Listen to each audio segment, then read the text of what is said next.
हैदराबाद ज़िले के वेझे ॻोठ मोहम्मद थेबो जी रहवासी बेवा पंहिंजे ॾेर सां गॾिजी HR रेडियो न्यूज़ की ऑफिस पहुची वई ऐं पंहिंजे हद की पुलिस ऐं SP हैदराबाद खिलाफ़ दायो। हुननि चयो त असांजो मसलो इहो आहे त मुंहिंजे घर वारे शाम जो 7 बजे खां वठी मूंखे इहो चवण में लॻियो त मूंखे माना मुख्य जवाबदार असांजो जेको माना हाजी मोहबू पप्पू टंगड़ी रज़ाक टंगड़ी सभाग टंगड़ी मूंखे कचहरी जे लाइ घुरायो आहे। मां वञा पियो उन कचहरी ते तव्हां पंहिंजी मानी जी तयारी करे रखिजो, वापसी वरी अचण खां पोइ पाण गॾु मानी खाईंदासीं। उन बावजूद देरि थियण खां पोइ मुंहिंजे ॾेरनि खे आउं चईसि जॾहिं उथारी वञी त भाउ तव्हांजो भाउ हिन देरि सुधो अञा न आहे पहुतो, तव्हां वञो पोयां मसलो छा थी वियो आहे, कहिड़े हिसाब सां माना हू न अञा पहुतो आहे। उथी वञण खां पोइ पंहिंजा भाउ विया पंहिंजी अखियुनि सां ॾिठा त उहे ई माण्हू जेके क़ातिल मुंहिंजे घर वारे खे जिन्हनि क़तल कयो हुननि हकलूं ॾिनियूं बाक़ाइदे लाइटुनि जे सोजरे ते हू 4 जवाबदार हाजी मोहबू टंगड़ी सभागो टंगड़ी बगो टंगड़ी रज़ाक टंगड़ी 4 माण्हू इहे माना असां पंहिंजी अखियुनि सां ॾिठा जिन्हनि खे माना असां हुसड़ी थाणे ते रिपोर्ट कई, हर ॻाल्हि कई, केस असां उते उन्हनि जो माना दाख़िल करायो। उन जॻह ते 3 माण्हू जेके से पुलिस गिरफ़्तार कया, जेको चेयरमैन हाजी मोहबू टंगड़ी अॼु ताईं पुलिस उन्हनि खे माना ज़ाहिर न आहे कयो न उनखे अॻिते कयो आहे। बाबा आउं इहा गुज़ारिश करणु चाहियां थी त मुंहिंजे घर वारे जा क़ातिल इहे आहिनि, इन्हनि खे ॿधो वञे, इन्हनि खे माना सज़ा ॾिनी वञे। मुंहिंजे घर वारे जा क़ातिल इहे ई आहिनि जेको माना अॼु ताईं ऐसे जा सभु कुझु पंहिंजा पैसा वठियो चेयरमैन खां, हर ॻाल्हियूं गॾायो वेठा आहिनि, हाणे कुझु कोन थो। असीं ग़रीब आहियूं, असां ग़रीबनि जी केरु मदद कोन थो करे। असां इहो ई करणु चाहियूं था त बाबा इहे जवाबदार असांजा गिरफ़्तार थी वञनि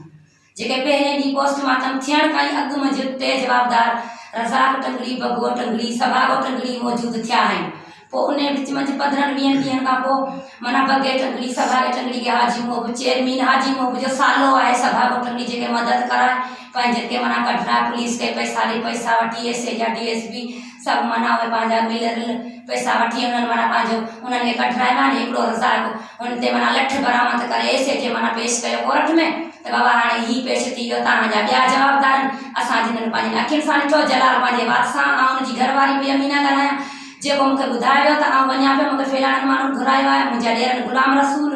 पप्पू खमीसो उन्हनि खे मूं माना उमारियो त भाउ तव्हां वञो तव्हांजे भाउ जी जांच ते, हू ॾिठा हुननि पंहिंजनि अखियुनि सां, हुन ते असांजी FIR कटिजी वई। उन खां पोइ हाणे माना जेका मुतमिन का ॻाल्हि असांजा न एस जो थो करे न वकील थो करे, असां ग़रीब बाबा केॾां वञूं। उन हिसाब सां तव्हां वटां या तव्हां असांजी अपील करियो, असां ग़रीब आहियूं, असां अमीर न आहियूं, चंदा पिया करियूं, माण्हुनि खां पिया पिनूं, तॾहिं असां ऑफिसनि में पिया पुॼूं, कोर्टुनि में पिया पहुचूं, असांजी न गाॾी न सवारी, धमकियूं वरी माना उन खां अलावा हाजी मोहबू चेयरमैन उहे पियो ॾियारे उमाणे त बाबा तव्हां हिननि केसनि तां हथु खणो, हीअं करियो। जेको हेॾो बेदर्दी सां जलालुद्दीन जी शहीदी जी मौत कई उन खां माना असीं कीअं उन्हनि खे माना उन तां रहूं, कीअं हटूं असीं जो हेॾो बेदर्दी करे असांजो माना ज़ुल्म करे मुंहिंजे घर वारे सां चुका आहिनि। तंहिंखां पोइ मुंहिंजो घर वारो पंहिंजे वात सां चई वियो, उहो माना चई वियो निकिरण जी टाइम ते हुन वटि हिकिड़ी फ़ोन पाई, पर हाणे इहा फ़ोन जो पतो मूंखे न पियो। ऐं पंहिंजो माना बोरची खाने में मानी पे कई, उते मूं पंहिंजे माना पंहिंजे कननि सां ॿुधो त हुनखे फ़ोन थी, मुंहिंजो घर वारो पंहिंजे वात सां मूंखे चई वियो त मूंखे फ़ोन थी आहे वञा पियो। उन खां अॻु मुंहिंजे पहिरीं मूंखे चयो मूंखे कचहरी जे लाइ घुरायो आहे, त मूं पंहिंजो इहो ई सम्झो त माना कचहरी जिन्हनि कचहरी जे लाइ घुरायो आहे त फ़ोन वग़ैरह बि उन्हनि जी आई आहे। पोइ हाणे फ़ोन वग़ैरह उन्हनि वटि अॻियनि वटि आहे या न आहे उहा उन्हनि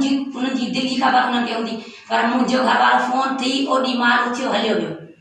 असांखे बाबा इन्हनि जी गुज़ारिश आहे जेको माना इहे माण्हू पेश न DSP थो करे न एस जो थो करे, इहा मदद असांखे खपे। ऐं रणनीज़ार आहियां, मुंहिंजा 6 बच्चा आहिनि, मुंहिंजो करण गुज़ारण वारो केरु कोन्हे को, 4 नंढड़ा पुट आहिनि, 2 नियाणियूं आहिनि। बाबा आउं ई नहीं जलाई पुराणी दुश्मनी मुंहिंजे घर वारे सां ॿिए कंहिंजी कोन हुई, जिथे माना हुननि मारे ख़तमु कयो क़तल कयो उन जॻह ते मुंहिंजो घर वारो जेको सो माना हुननि सां दोस्ती हुई यारी हुई, हुननि सां वापारु सौदा कंदो, हर ॻाल्हियूं कंदो।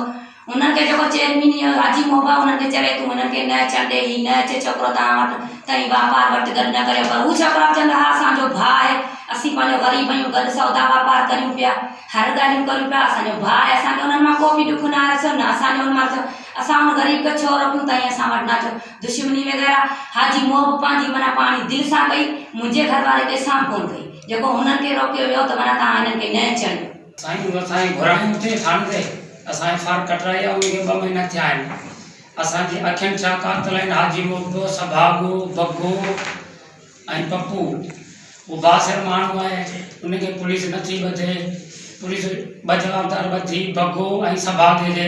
पुलिस छॾे ॾिनो आहे। 2 महीना थिया आहिनि, असांजो को अज़ालो नथो थिए त असां ग़रीबनि जो अज़ालो थिए। उहो हाजी मोहबू मुख चेयरमैन आहे,